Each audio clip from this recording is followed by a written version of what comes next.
Premièrement, le coach avait un premier contrat qui courait jusqu'au août 2024, contrat de 3 ans, qui avait comme objectif la CAN 2025. Et donc, ce contrat-là, on était déjà presque à 2 ans, la CAN n'avait toujours pas débuté. Souvenez-vous, lorsque le coach est arrivé, nous étions derniers de notre groupe aux éliminatoires de la CAN Côte d'Ivoire. Et donc, cette CAN-là ne comptait pas dans son contrat. Mais donc, le travail pourtant qui a été réalisé hors contrat était appréciable et impressionnant au regard des résultats que l'équipe nationale a obtenus en Côte d'Ivoire. Donc, on peut dire que c'est un bonus. Maintenant, pour revenir au contrat de 2025, je sais qu'il y a la réglementation FIFA est claire.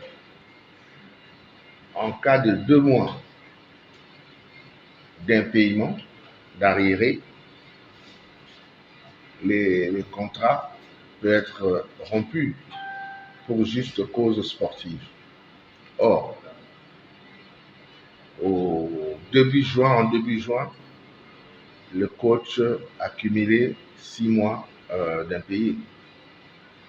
Ça veut dire que, supposé qu'il était prêt à partir, il partirait libre et le pays serait condamné à lui payer la totalité de son contrat parce qu'il avait déjà totalisé 2 mois, plus de 2 mois d'impayement et aucune réponse de la tutelle sur les nombreuses mises en demeure qu'il avait adressées.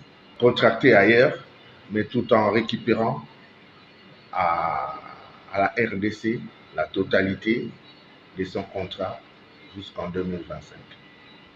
Mais l'aspect financier n'était pas très important pour le coach qui a une vision qui est partagée avec le chef de l'État. Et donc, il y a un travail qui est fait. Il croit à ce travail-là. Donc, il avait estimé qu'il ne pouvait pas décevoir le chef de l'État. Il avait accepté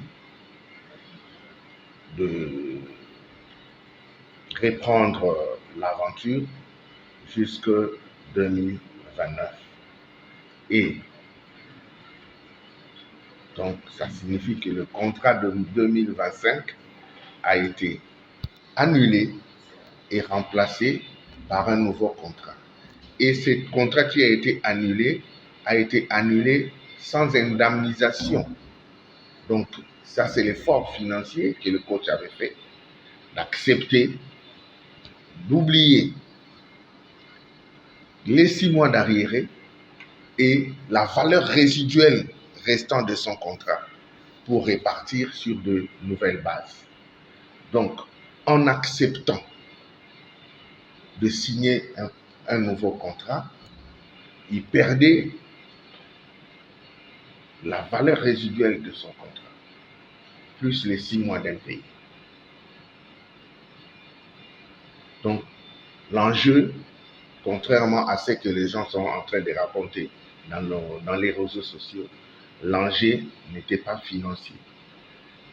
L'enjeu, c'était qu'il a une vision.